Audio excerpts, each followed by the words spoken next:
And we're moving right to our second presenter, which is Therese Garstenauer. She'll be talking about Manifold loyalties, organizations of women government employees in Cisleithania. Take it away. So far in our workshop, we've heard about a variety of civil servants, and all of them were men, with the exception maybe of Stanek, now mentioning the female trade inspectors from 1906 onward. But women have gradually entered the public sector in the Habsburg Empire since the 1860s, so thereabouts. Therefore, I think it's time to put some focus on women government employees. I'm really excited to be part of this workshop, which straddles 4 continents or so and even more time zones. Thanks again to Dasha and Alexander for making this happen. My name is Therese Garstenauer, and I will talk about, as Dasha just said, the manifold loyalties and affiliation expressed and embodied by organizations of women government employees in Cisleithania, with a stronger focus on Austria, as it were. The development of infrastructure such as railways, postal and telegraph services in the late 19th century, predominantly operated by the state, brought forth a new type of government employee. These new mass civil servants, Massenbeamte as they were called, differed from their traditional Josephinist counterparts in political administration. For instance, they were likely to establish associations, not only convivial and musical societies, but also professional ones, acting as precursors for later trade unions. Josef Redlich wrote about these new civil servants in 1925 in retrospect, observing a decline of the traditional authority of the magisterial civil service, to which, as a result of the nationalization of the railways, the expansion of the modern postal service, and the many new technological branches, a gigantic annex of subaltern mass civil servants has accrued, which had no connection to this old conservative tradition. I always show the original and my cruel translation. I hope this is somehow okay for you. Redlich furthermore laments the insurgency of these mass civil servants against the existing salary system and the subordination of the small civil servant under the power of the reigning bureaucracy, and connected with the emergence of a trade, the emergence of a trade unionist spirit in a socialist sense within this mass of state employees. The first women to enter government employment did so exactly in these aforementioned sectors. And I would like to explore some of the organizations of female government employees from the very late 19th to the rather early 20th century. And I argue that these women were certainly no typical civil servants. Given the circumstances under which they had to work, it is not surprising at all that they were not. Although a considerable number of women did not organize, and not all associations made radical demands. In my opinion, they also had a particular interesting position within the first women's movement, somewhere in between liberal bourgeois and social democratic. I will begin by giving some dates and numbers, highlighting how many women were active in what sectors of public service. I will also introduce the most important associations, and I will show how those organized women positioned themselves. Firstly, with regard to their professional environment, for instance, with a view to their male colleagues and vice versa. Also to the civil service as such, with its ethos and values in general. I will also look at the relation of these organizations to the first wave of the Austrian women's movement. And I will have a little look at the national and ethnic ties and international relations. The history of the first women's movement in the Habsburg monarchy is rather well researched. There is Harriet Anderson's book of 1992 on women's movement in fin de siècle Vienna. Gabriele Hauch and Birgitta Bader-Zar have published widely on the Cisleithania and Austrian women's movement. Susan Zimmermann has investigated the Hungarian women's movement and its ties to the international women's movement, just to name a few classics. And recently, Dora Czeferna from the Uni Pécs has defended her PhD on interrelations between Hungarian and Austrian activists. Very important that she transcends national borders.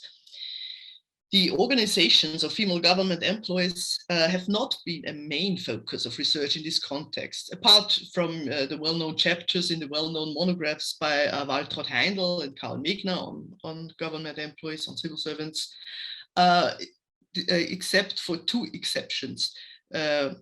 Two fantastic but unpublished diploma theses, one by Christiane Steiner of 1994 about how women entered postal services, and one by Heidi Niederkufler from the year 2000 about the most important organizations of postal employees. And I argue that it is rewarding to take a fresh kind of intersectional look at the manifold loyalties of organized female government employees. The access of women to state service has started with the so-called nicht-ärarischen Postämtern, that were small rural post offices with a state license, but privately operated, mostly and very often as family business. So the women who worked there were not obliged to live in celibacy as the others. Later on, a few years later, in the postal and telegraph services, mainly because they could be paid less than their male colleagues. And I'm going to show some numbers now. They are from the dissertation of Hans Nawiaski on women in state service, published in 1902. And I should add that the data he used hailed from an enquete organized by one of the Women's Association in collaboration with Dr. Julius Ofner, a liberal member of the Reichstag. This is mentioned in contemporary newspapers, but not in Nawiaski's dissertation. He also makes some elaborations on the general aptitude of women for government employment. He makes some points in their favor, but finds them generally lacking in Standesbewusstsein. That is, they were not aware enough of the fact that even subaltern work in state authorities meant to represent the state. And after all, what these women actually wanted was getting married and quit service, which they were obliged to do. So you can see where it started and how it went, numbers rising from 169 in nicht-ärarischen Postämtern to almost 9,000 in 1900. In the years following the turn of the century, women were also admitted to clerical positions in ministries, as well as in offices of fiscal and district authorities. As for association in general, we are aware that since the 1860s, they were generally mushrooming, among them also such of civil servants. I'm showing you, here was another depiction of this development, women in public service. But here now is the pedigree of Austrian Public Service Union, Gewerkschaft Öffentlicher Dienst, compiled by Brigitte Peller. This is not a complete picture, it's just to show you the multitude of associations that existed, and this includes only this that Peller found counted as precursors for the trade union. And I think the women's organizations are not included here. Here's the one of the postal service unions. She mentioned one, die im Telegrafen- Postdienste stehenden Postanstaltsbeamten des Zentralvereins, but the others are not mentioned here. Anyway, civil servants formed all kinds of associations, from singing societies to mutual benefits societies, such as the Erster Allgemeiner Beamtenverein für die österreichisch-ungarische Monarchie, which you know was not only for civil servants, but also for private business employees. And now, given that there were already a number of organizations of employees also in postal services, why would women want to make their own association? As a matter of fact, the male colleagues did not really want women in their associations. On the 3rd of March 1901, at the General Assembly of the Postbeamtenverein in Vienna, the Association of Civil Servants in Postal Service, this organization voted against women to become members. The discussion is in assembly. You see here an excerpt from a newspaper article, included exclamations such as "Hinaus mit den Frauenzimmern," "Out with the women folk," "Wir brauchen keine Weiber in unserem Verein," "We need no broads," and so on. And one member, Heinrich Pankrat, said that the women it was 12 or so altogether, were harmless, calling them arme Haschall, poor things. And that Heinrich Pankratz, I kid you not, is the person who made these nice drawings we see in our break announcement. That aside, others claimed that women were dangerous because if one gave them an inch, they would take a yard. So it was decided that they should not be members. The journal Dokumente der Frauen published a furious comment with no author indicated. And in this comment, it was stated that one needed to scratch the polished surface of the gentlemen colleagues to find barbarians. An early chronicle of the Austrian women's movement of 1930 mentions a first association of postal employees in 1876. As a matter of fact, this was a beneficial organization for rather than of female employees, founded by Count Victor von Wimpf, who was general inspector of the state telegraphs in the Ministry of Commerce. He asked archdukes, businessmen, bankers, and others for donations to provide old age persons of some sort for the poor female telegraph employees who had no pensions otherwise. This was also the goal of association of upper class women, untitled or lesser nobility, to help women who wanted to enter state service by providing education, by providing placement services, as did the Frauenerwerbsvereine in Vienna or Prague. Associations of self-organized employees were a later development. So how do these associations fit in the general field of the turn of the century women's movement? This field is roughly divided into a bourgeois and a socialist orientation. Furthermore, there were associations affiliated with religious denominations and later on also German national women. The main issues were education and employment for women, women's suffrage, peace, and so on. In case of our civil servants organizations, they were located mainly in the bourgeois, liberal, bordering to social democratic organizations. But the social democratic activists, to my knowledge, did not champion the case of the white collar government employees. The most important large associations were the Allgemeiner Österreichischer Frauenverein, General Austrian Women's Association, founded in 1893, headed by Auguste Fickert. A few years later, 1903, Marianne Heinisch founded the umbrella organization Bund Österreichischer Frauenvereine.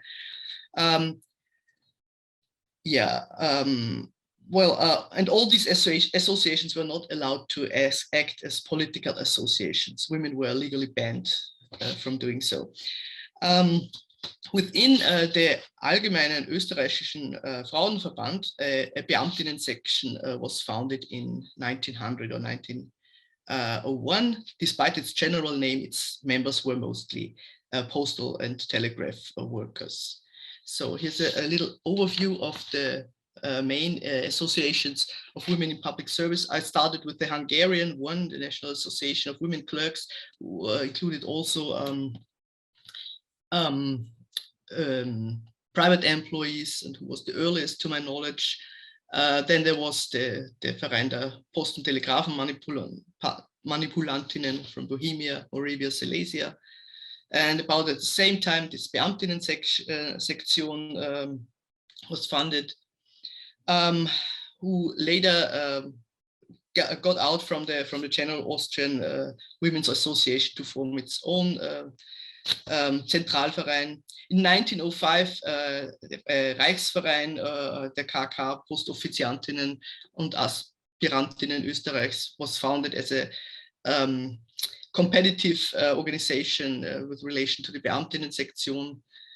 And later on, there were also a Central Association of female federal employees in administrative and clerical service, and the post mistresses who had their own agendas, formed an association in 1910.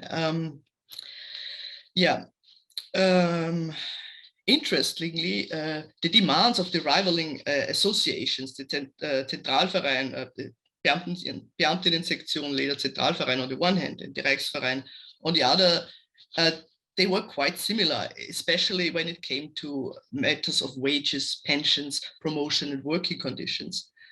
The more radical Beamtinnensektion was campaigning for the abandonment of celibacy for postal employees and also for women's suffrage and the more general betterment of the situation of women from the beginning of its existence. Yet the Reichsverein, the more conservative Reichsverein, also advocated these matters only a few years later. And all these associations also had their newspapers, as you can see here, photos of the headers.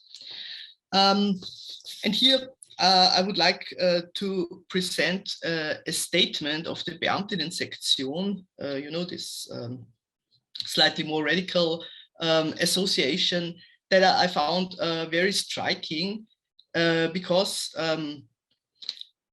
when they talk about their work and their stand, it does not sound like civil servants. It's work for wages and the boundaries between the social the Standesunterschiede, they must fall. So I think that that is rather a good example of showing how they were not quite civil servants. What did these organizations do? They were lobbying, they were petitioning, they were getting liberal and social democratic members of the Reichsrat, such as the already mentioned Julius Ofner, Wilhelm Ellenbogen, or Engelbert Pernersdorfer, to propose the demands. They were publishing in newspapers and newspaper supplements, as shown before. And maybe the most radical project was the Heimhof, a communal residential house for women in civil service, providing them with living space and also including breakfast and chores done for them, a library and other common rooms. It was opened in 1911 by the Zentralverein, but it soon proved to be too expensive for ordinary women in clerical state service. The idea, however, was also taken up by women's organizations in Timisoara, who founded housing for female workers after that model. About national and ethnic matters, reading the German language sources, one has the impression that nationalities are not really an issue among the organized women in public service, but I admit I have not been digging very deeply. In a statement of 1905, again, the Beamtinnensektion declares that all national, religious, and political disputes should be kept away from our organization. For us, it's just about the economic and social elevation of our station.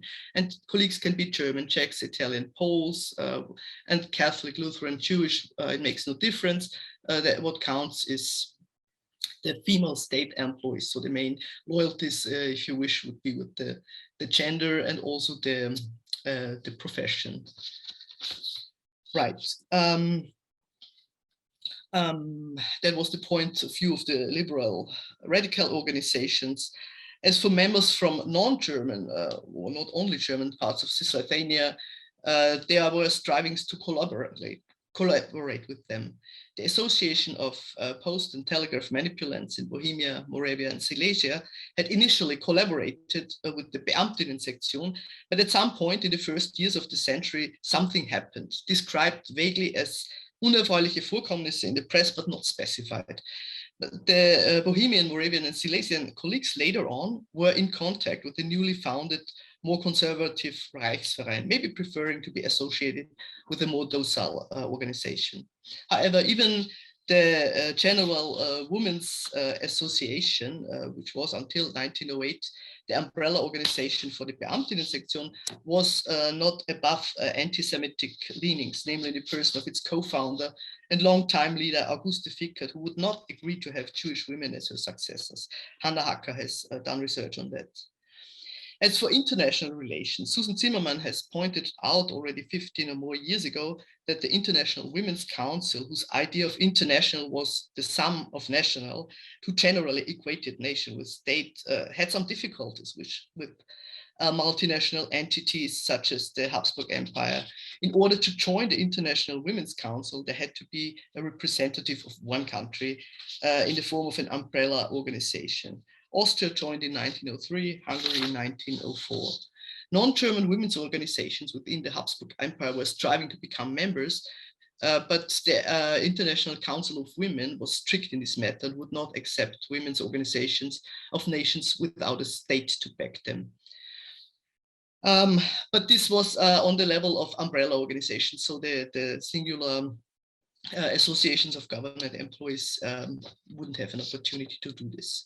So coming to a conclusion, already with stretching my time, female government employees of the early 20th century were definitely no traditional Josephinist servants of the state, but you cannot blame them. They do not fit into the male breadwinner mold that was the basis of modern civil service, despite the fact that the remuneration of male civil servants was also not sufficient.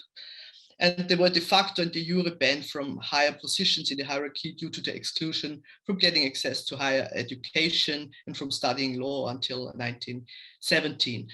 Above all, they were supposed to leave the job as soon as they got married. That was only changed towards the end of the monarchy. Their male colleagues were mostly not supportive and they saw them as competitors. Interestingly, when they write about what they do for a living, the word used more often than Dienst service is Arbeit, work or labor, which is also no wonder, given that the women were doing clerical work, operating telephones and telegraphs, which included physically strenuous tasks. As for national affiliations, the organizations were proclaiming that the interests of the professional group of their Stand were more important than any national or religious characteristics that might divide them. I conclude by saying that further research into this matter should strive to overcome national barriers, as for instance, Dorothee Ferner's work that I've mentioned, and to combine findings from research fields that are not always combined, like history of the women's movement, administrative history, history of trade unions, etc. Thank you. Thank you, Therese, for this rich presentation.